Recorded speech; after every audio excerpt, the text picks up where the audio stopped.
Na quarta-feira passada, nós estudamos exatamente quando Jesus começa a analisar alguns dos mandamentos ali no capítulo 20 do livro de Êxodo, os mandamentos da lei dada através de Moisés. E nós vimos, irmãos, que Jesus, depois de ter feito uma exigência a seus discípulos, no versículo 20, quando ele disse: porque eu vos digo, se a vossa justiça não exceder a dos escribas e fariseus, de modo nenhum entrareis no reino dos céus. Ele está dizendo o seguinte: vocês estão sendo ensinados pelos escribas e fariseus acerca da lei, mas eles estão ensinando para vocês só a objetividade da lei e não a subjetividade. Eles estão ensinando para vocês a letra da lei, mas eles não estão mencionando exatamente o espírito da lei. Por isso que a Bíblia diz que a letra mata, mas o espírito vivifica. Então existe uma diferença muito grande entre a letra da lei e o espírito da lei. Isso a gente vê até em nossos tribunais seculares, né? Onde se trata de litígios, e existem aqueles legalistas que simplesmente se prendem ao enfeixe da letra da lei, quando na realidade a lei tem que examinar a manifestação daquele preceito dentro do contexto social. E a Bíblia não é diferente nesse ponto, porque a Bíblia, apesar de um livro divino, ela foi escrita para homens. A Bíblia não foi escrita para Deus. A Bíblia foi escrita para mim e para você, escrito para nós. Então, quando nós lemos um texto bíblico, nós temos que pensar não somente na literalidade daquele texto, não somente na aplicabilidade daquele texto, mas no sentido objetivo, o espírito daquilo que está escrito e porque Jesus ou outrem escreveu daquela forma. Porque nós vimos que quando no versículo 21 Jesus diz: ouvistes o que foi dito aos antigos, não matarás. Parece que os coerros de Jesus, escribas e fariseus, eles estavam olhando só para o procedimento da execução do ato físico, o matar, o retirar alguém da convivência dos outros para uma certa finalidade. Mas Jesus, ele, depois de dizer exatamente que a justiça nossa tinha que exceder dos escribas e fariseus,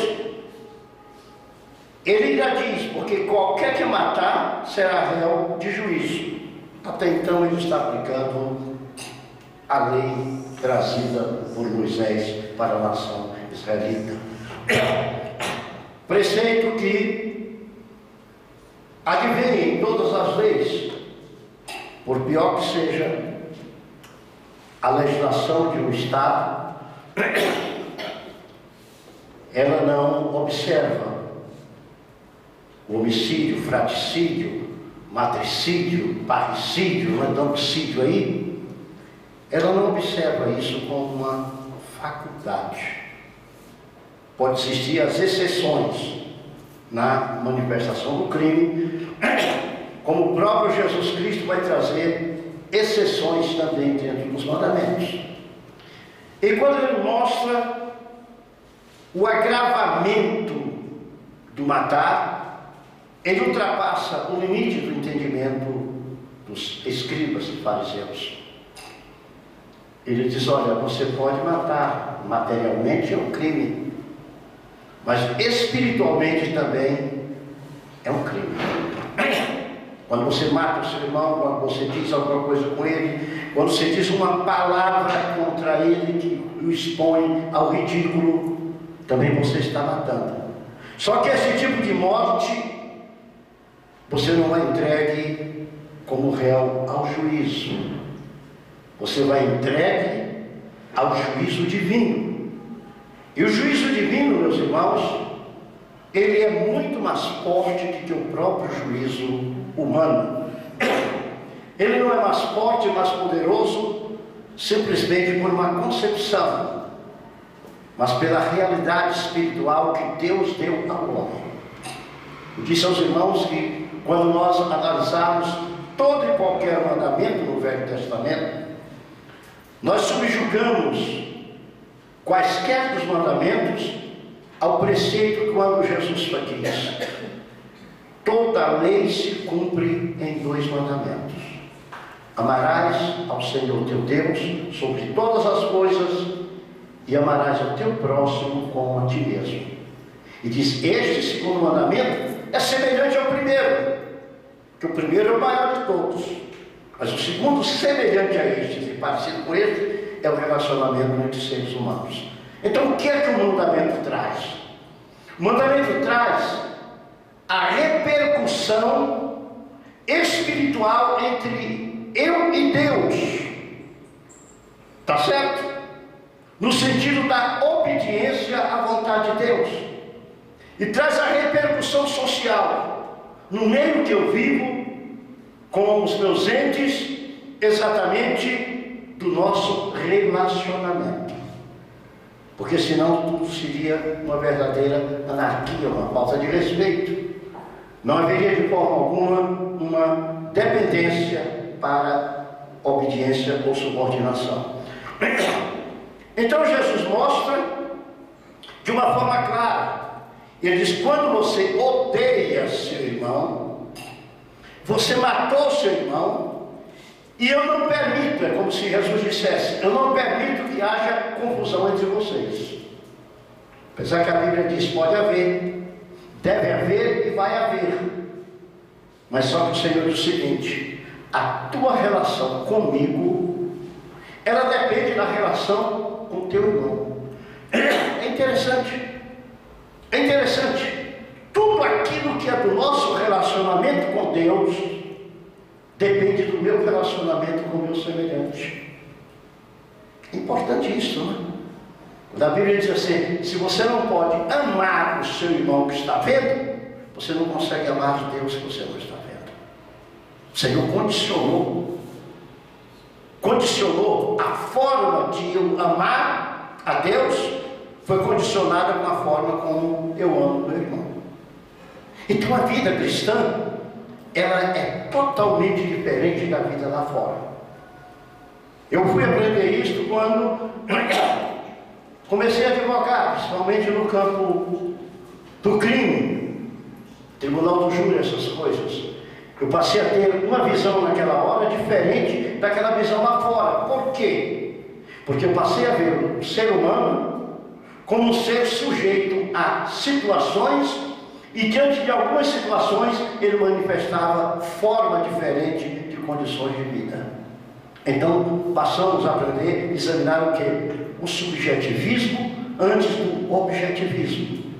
E é isso que o Senhor nos leva aqui na sua palavra. O Senhor nos chama ao entendimento primário, subjetivo, para que entendamos o setor objetivo. Então ele diz o quê? Nós já vimos, eu só estou repetindo aqui em poucas palavras para adentrar no outro assunto que vai ser uma análise idêntica também. Então ele diz: se tu tiver alguma coisa contra o teu irmão, então se tu souberes que o teu irmão tem alguma coisa contra ti, deixa a tua oferta e vai te reconciliar com ele. Isto é, a tua comunhão comigo depende de como estiver a tua comunhão com o teu irmão. Interessante. E eu disse também aos irmãos que se nós vamos ao nosso irmão e pedimos perdão e ele nega o perdão, a nossa obediência a Deus resolveu o problema. Então não adianta, pastor Elias, eu chegar ao pastor Elias, isso assim, eu quero que você esclareça antes de estar perdendo. Ele disse assim, eu quero que o irmão me perdoe. Eu não te perdoo. A Bíblia não diz que eu estou condenado por isso aí. Eu estou perdoado, ainda que você diga não. Por quê? Porque eu obedeci aquilo que Deus determinou que eu fizesse. Então eu falei para os irmãos que é uma confusão naquele texto bíblico que diz assim, quem retiver os pecados será retido, e a quem perdoar será perdoado. Ali é quando o Senhor manda evangelizar. Nós temos que pegar o contexto de cada coisa. Mas não, se tiver alguma coisa, alguém contra você, pastor, e o senhor for pedir perdão e a pessoa disser, eu não te perdoo, não sai de consciência futura, não. O ato praticado pelo irmão, entendeu, Crisana, é obediência a Deus. Se a pessoa disser, eu não te perdoo, você não está preso, como muita gente diz, que tem muita gente mantendo os outros oprimidos. O Senhor é um Deus de misericórdia, Ele não concede opressão, não sou eu e nem você que tem capacidade de oprimir alguém. A pessoa veio e pediu perdão, eu neguei o perdão, a pessoa está perdoada, porque ele obedeceu a Deus. O perdão vem pela obediência a Deus, e não pelo sim ou não que alguém me diga. Está entendido isso bem, irmãos? Então você vê o seguinte, o Senhor leva isso. E o Senhor aconselha no versículo 25, concilia-te depressa com teu adversário quando está no caminho. É o que a Bíblia vem e diz assim, que não se deixe pôr o sol sobre a tua ira. O Senhor não quer que nos iremos, mas a Bíblia diz em Efésios, nós vimos, irai-vos, mas não pequeis, e não se ponha o sol sobre a vossa ira. Porque se você torna irado, no outro dia você vai ser mais irado. Vai ser mais problemático. Tudo bem. Quando chega no versículo 27 em diante, o Senhor vai tratar de dois mandamentos aqui. Não cobiçar, vai tratar do adultério e da cobiça. Mas pastor, aqui é adultério, não é cobiça. Sim. Quando fala assim que não cobiçarás aqui, ó, tá certo? Para você não cobiçar, que está no versículo 28, se você abrir, e nós vamos abrir antes, até de eu comentar, vamos abrir esse do capítulo 20, por favor. E vamos ver se não menciona o que está dizendo, o que eu estou falando aqui, se não menciona. Versículo 4, acharam? Digo amém. Versículo 14 está escrito, não adulterarás. Está certo? Versículo 17, que é o 10º mandamento. Não cobiçarás a casa do teu, não cobiçarás a mulher do teu. Próximo. Então esta noite nós vamos entrar no estudo de dois mandamentos, o adultério e a cobiça. E vamos sentir que o adultério ele vem pela cobiça. Então vem a palavra no versículo 27, diz, ouvistes o que foi dito aos antigos,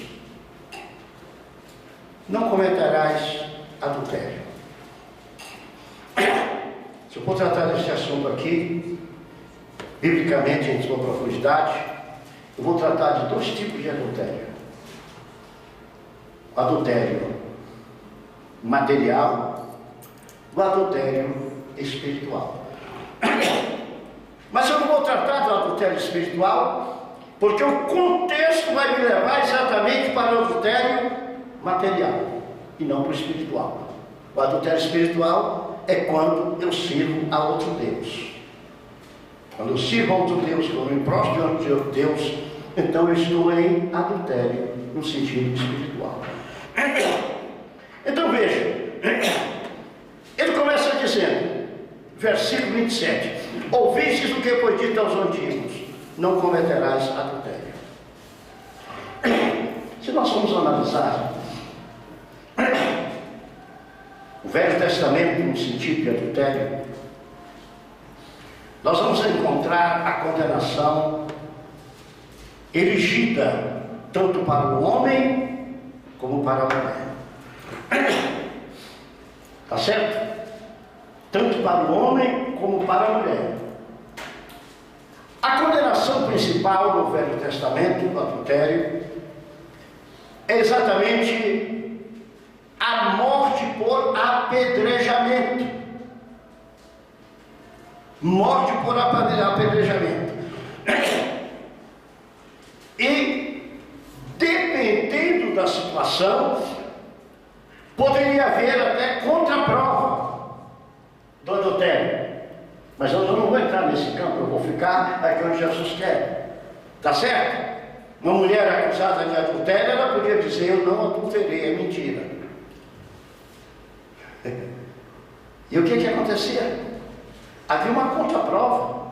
Aquela mulher tomava uma água com cinza e acontecia um fator fisiológico nela se ela tivesse adulterado. Eu não acredito no fator fisiológico simplesmente de uma forma normal. Era uma forma que Deus agia no organismo da mulher para que pudesse ser aqui notado. Mas não vamos entrar nisso agora, não. Outra hora, você depois de dar o assunto, só diretamente a gente vê isso, não é? Então, não adulterarás. Como é que os fariseus viram isto? Eles pegavam a letra, a lei de Moisés no pé da letra. E eles debulhavam esse assunto. E o adultério era tido como a materialização do ato, do fato. A mesma forma do homicídio. Tá certo? O adultério era a conjunção carnal de duas pessoas que não eram casadas. Porque existem pessoas que fazem separação entre fornicação e adultério. Mas a fornicação é um tipo de adultério. Tá certo? Tem pessoas que especificam e vão defender a porneia, a maia, não é, meu Deus? Maqueia, maioqueia, vão defender uma coisa e outra e vão querer fazer uma separação e traz uma coisa. Mas a fornicação é um tipo de adultério. O adultério é um tipo de fornicação, eu posso trocar a bola. Podemos ver isso claramente depois, mas vamos entrar no texto desta noite. Jesus chega no versículo 28 e diz, eu quero dizer para vocês que está errada a forma interpretativa dos fariseus e dos saduceus acerca do adultério. Ele diz, eu porém vos digo, qualquer que atentar numa mulher para cobiçar, já em seu coração cometeu adultério contra ela. Então o caso aqui não é só o coito, é aquilo que Jesus diz, que a palavra de Deus diz em Provérbios, do coração procedem as saídas para a vida. Mas pastor, irmãos, o mundo prepara totalmente aquele efeito cascata para que o homem venha a cair em adultério, segundo a palavra de Jesus. Esse efeito cascata às vezes está dentro da igreja. Por que está dentro da igreja? Eu vou ler o versículo 28 para depois começar uma análise. Diz assim, portanto, se o teu olho direito te escandalizar, arranca e atira-o para longe de ti, pois é melhor que perca um dos teus membros, que seja todo o teu corpo lançado no inferno. E se a tua mão direita te escandalizar, corta e atira para longe de ti, porque é melhor que um dos teus membros se perca, do que todo o teu corpo seja lançado no inferno. Em primeiro lugar, como é que um pecado de adultério ele começa? No olhar. Você não vai tratar aqui nos olhos quando diz arranca. Ele vai tratar o quê? Do poder, do desejo, da sedução que vem através dos olhos. E quando eu disse que muitas vezes dentro da igreja esse problema acontece, é porque há uma implicação do diabo muitas vezes sobre as mulheres. E aquela implicação do diabo sobre as mulheres, ela tem penetrado na igreja. Como, pastor? No vestir. A forma de vestir. Você vê que hoje em dia nós estamos vivendo um momento em que a nudez aumenta cada dia mais. Vocês, hoje à noite, vão pensar algumas coisas comigo aqui. Hoje em dia é muito fácil você encontrar uma mulher quase nua do que uma mulher bem vestida. É por isso que o apóstolo Pedro, quando fala nas mulheres, ele chama de trajar honesto. Se uma mulher passa pelada, normalmente o cara quer aquilo que ele está se mirando para olhar. Aconteceu um fato. É verdade ou não é?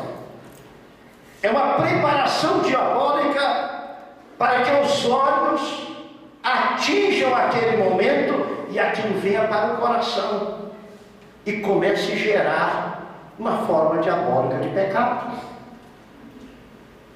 Quem sabe logo no olhar, ele vai ver alguma coisa diferente, quem sabe, da sua esposa, ou da sua namorada, ou de quem quer que seja, e vai vir um desejo maligno dentro de si.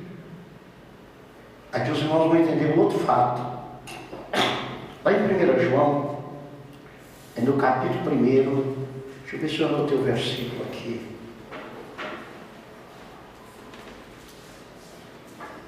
Capítulo 1, versículo 8 a 10. Vejam o termo bíblico que vocês vão começar a entender agora. Muita gente já deve ter me perguntado isso, mas com a explicação desse texto, você vai começar a entender esse outro texto bíblico. Vamos ver como é que diz 1 João?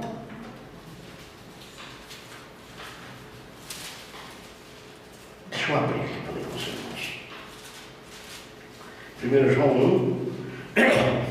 Se disser que não temos pecado, enganamos-nos a nós mesmos e não há verdade em nós. Se confessarmos os nossos pecados, Ele é fiel e justo para nos perdoar os pecados e nos purificar de toda justiça. Se dissermos que não pecamos, fazemos-no mentiroso e a sua palavra não está em nós. Aqui ele não está dizendo que um pecado tem que ser consumado. Ele está dizendo que existe um pecado.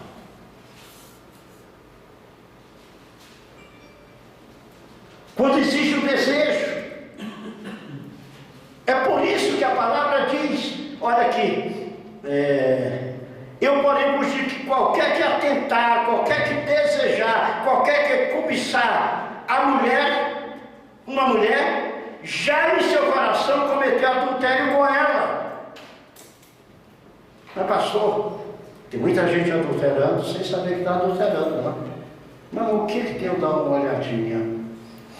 O que tem o desejar? A frase mais que você ouve assim, o que é bonito ficou para se ver. O que é bonito ficou para se ver. Você ouve essa frase demais, não é, João? O que é bonito ficou para se ver. Só que no campo espiritual não é assim. O campo espiritual não é assim. E é por isso que a Bíblia diz, arranca o teu olho. Olha, essa expressão, arranca o teu olho, corta a tua mão direita.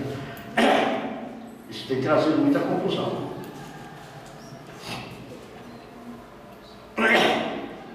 Você sabe que nós tivemos uns pais na igreja,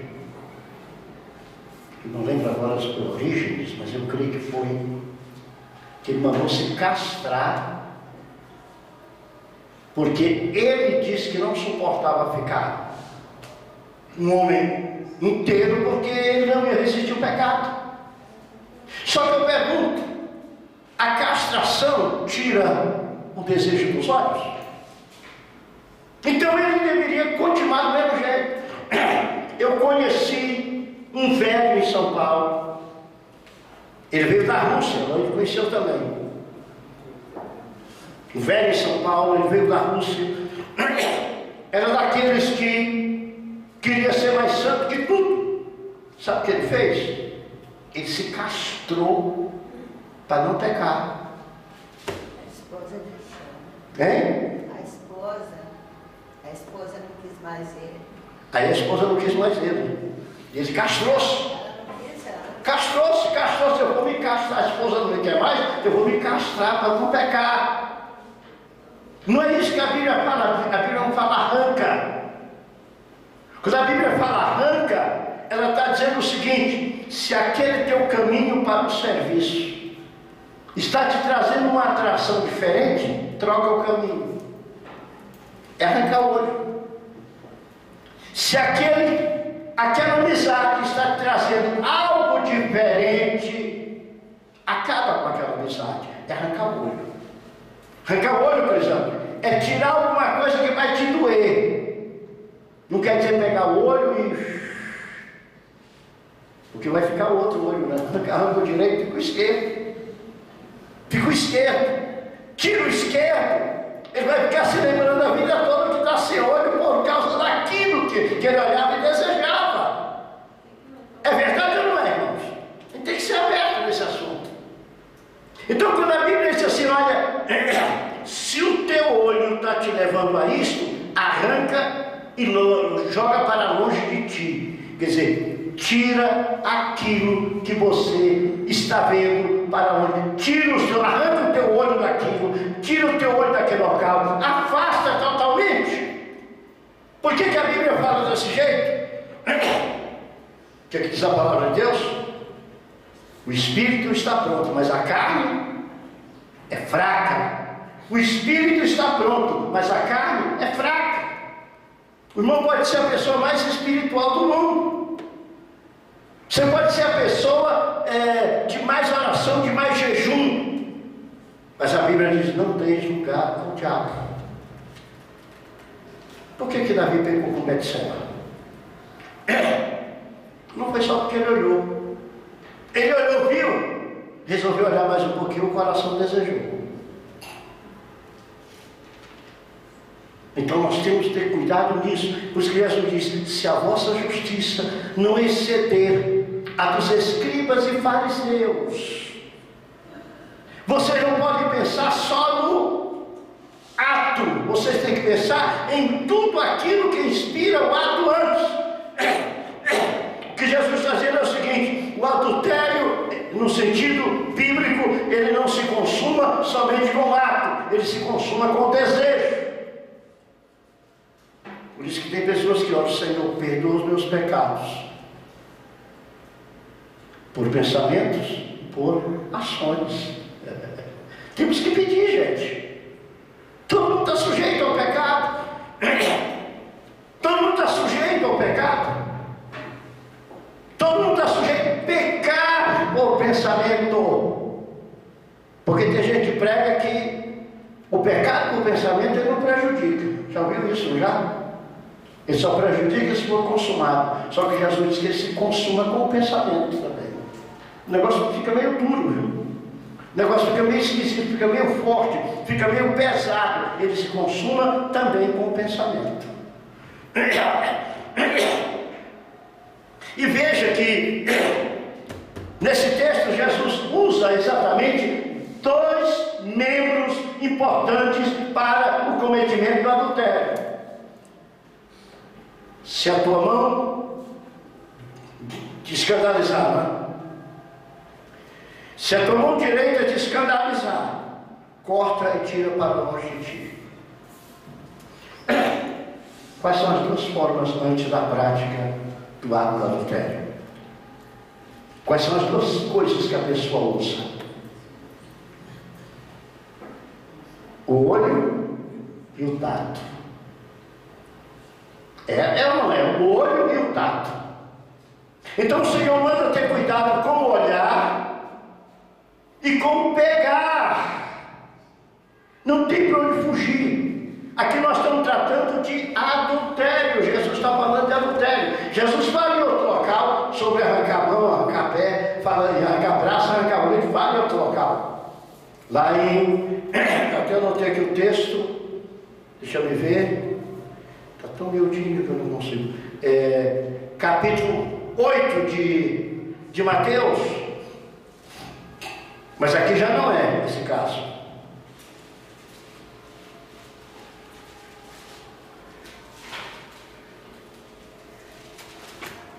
Vou ver aqui o texto aqui que eu anotei.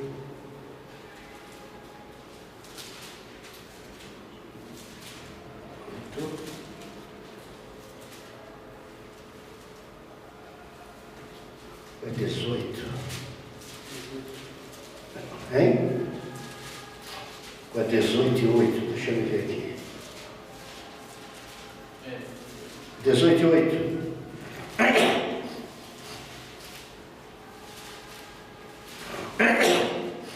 Olha aqui. Porque se a tua mão ou o teu pé te escandalizar, corta. Atira para longe. Melhor entrar na vida coxo do que culpado. Versículo 9. Se o teu olho te escandalizar, o Senhor está falando aqui, falando aqui de escândalo, mas aqui no sentido é o escândalo que traz pelo adultério. Lá não é o caso do adultério, aqui é o adultério. Então o Senhor está mostrando tanto aqui como lá que o olho e a mão são importantes, só que lá no outro ainda coloca o pé também, o olho, a mão e o pé. O pé, aquilo que nos conduz, a mão, aquilo que nos faz sentir, e o olho, aquilo que faz com que nós entremos na cobiça. O que foi que houve no Jardim do Éden? Onde foi que o diabo trabalhou com Eva no Jardim do Éden? Foi com os olhos de Eva. Eva parou, devia estar olhando, e o diabo chegou, ei, bonito, não? É desse que o diabo faz. A forma de ele trabalhar, a forma de ele agir, é exatamente essa. Então a igreja, quando se preocupa com a nudez, principalmente das mulheres, ela está se preocupando com essa palavra de Jesus Cristo. Você já notou que muitos homens, quando vê uma mulher vestida direito, dizem assim, ela parece uma bruxa, né? Já ouvi gente falar, parece uma bruxa. Quer dizer, para o mundo é diferente, para nós não. Então vocês pais, vocês mães, tenham cuidado com vossos filhinhos, desde pequeno com as vossas filhinhas. Porque se ensina a criança desde pequenina a andar pelada, ela se acostuma para ela estar pelada quando tiver moça, ou quando tiver velha, não é nada, porque ela já se acostumou com aquilo. Aquilo é como um costume. Agora pega uma de vocês, irmã, que tem uma vida espiritual como vocês têm, tenta colocar um troço pelado em cima de você, se você aguenta. Você mesmo vai para o marido e diz, não, esse vestido aqui não vou vestir não. Por quê? Grisando, foi criado daquela forma, vestidinha. Então tem uma coisa chamada honor ou pudor. Honor é honra, né? Pudor é vergonha. Tem honra e vergonha, tem honor e pudor. Então é isso que nós temos que caracterizar a igreja nisso aí. Preparar a igreja para essas ciladas. Meus irmãos. Um dia nós chegamos numa igreja nossa, não vou dizer o nome, muito abençoada, e na hora veio para frente o grupo de coreografia. Terminou, a Loide chamou o pastor e a pastora e conversou com eles. Escuta, irmão, qual a edificação que trouxe?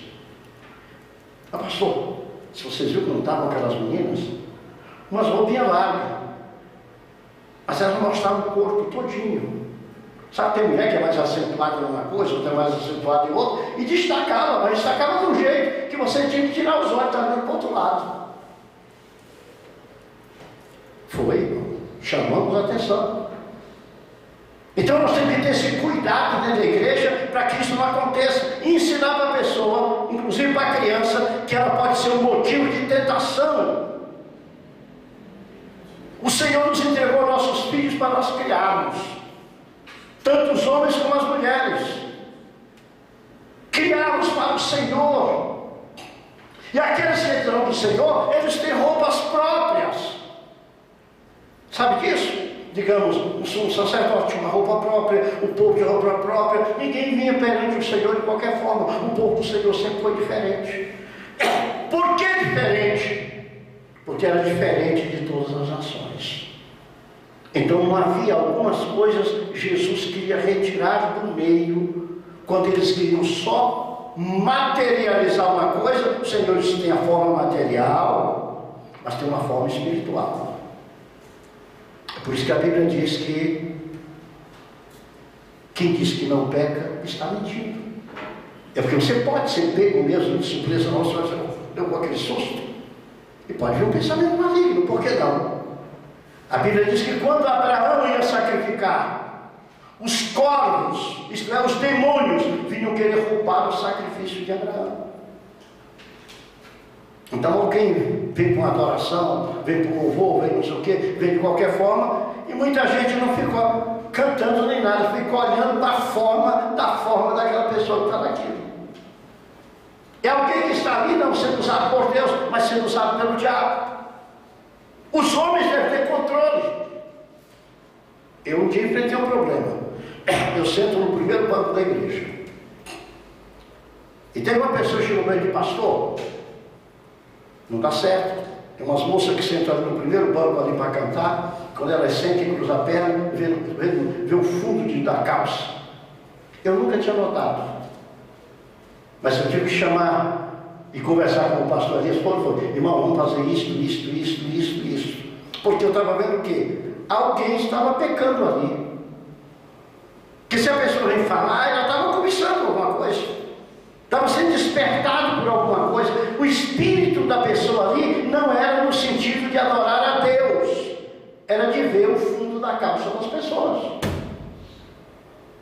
Você está entendendo o negócio? Então é um assunto assim meio pegajoso, mas nós temos que falar. A mulher crente é diferente, o homem crente é diferente. A mulher crente se veste como crente, ela não procura a atração do mundo. O homem crente olha diferente, ele não vai olhar para a mulher procurando partes íntimas da mulher. Ele não vai olhar para a mulher procurando detalhes do corpo da mulher. Deixa isso para o marido que é o responsável por isso. Então nós temos que cuidar tanto do lado dos homens como do lado das mulheres. Nós temos que pensar nos dois lados, os dois extremos. Lá fora eu tenho que dizer. Às vezes eu vi a pessoa dizer assim: aquela mulher veio daquele jeito, ela quer uma cantada. O pessoal do mundo é tranquilo nisso. É por isso que quando uma crente passa, todo mundo diz: é diferente. Quando um crente olha para uma mulher, ele tem que olhar de forma diferente.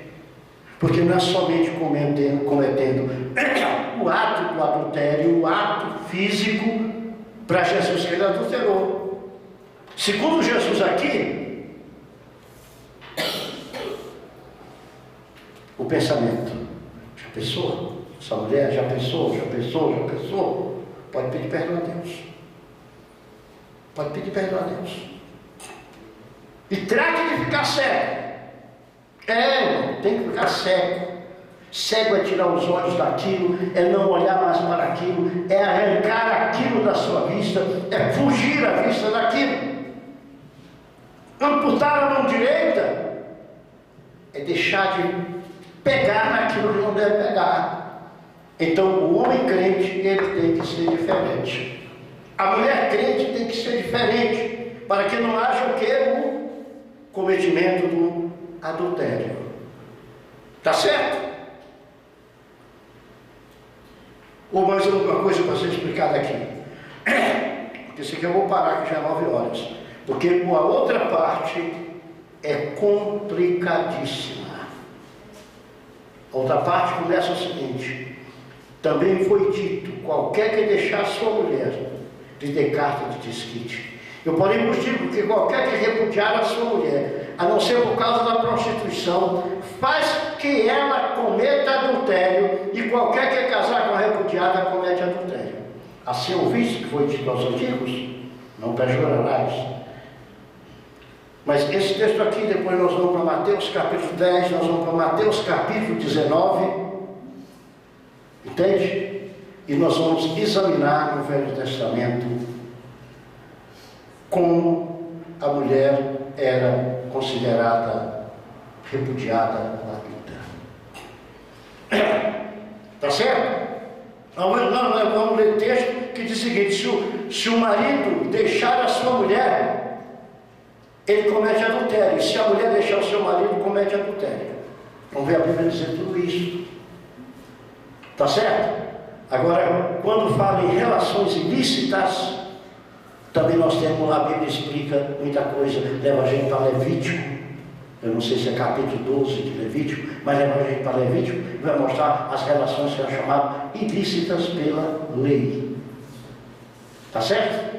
Então existem as relações ilícitas, que também são adultério, proibida pela Bíblia. Existe a fornicação, que é um tipo de adultério, também proibido pela Bíblia. E existe o adultério em si, também proibido pela Bíblia, da mulher e do homem. E o segundo casamento? Complica mais ainda, porque existem muitas correntes aí. Existe a corrente que diz que o homem divorciou-se, ele não pode mais casar. A mulher divorciou-se, também não pode mais casar. Existe a corrente que defende que aquele que não adulterou, ele pode casar de novo. Existe a corrente que diz que nenhum pode casar mais. É um contexto de um estudo muito grande, com implicações gravíssimas, tá certo? Tão graves que tem hora que você para aqui e diz assim: não pode. Mas como toda regra tem exceção, Jesus abriu uma regra em Mateus, Jesus abre a exceção em Mateus no capítulo 5, e parece que é no capítulo 19 de Mateus também, ele abre uma exceção. E nós temos que entender essas exceções de acordo com o que a Bíblia diz. Esses dias alguém chegou para mim e disse: olha, fulano de tal vai casar de novo. Eu falei: mas como? A mulher dele não adulterou, ele: não, mas ele vai casar. Eu falei: eu já falei para ele, se ele casar, ele está numa fria. Mas ele disse que vai. Então, eu não posso privar. Você é maior, você é dono da cabeça dele, é dono da vida dele, é empregado, se sustenta. O que eu vou mandar na vida dele? Só posso ensinar. Posso ensinar para tentar modificar a vida. Agora, obrigar, eu não posso obrigar.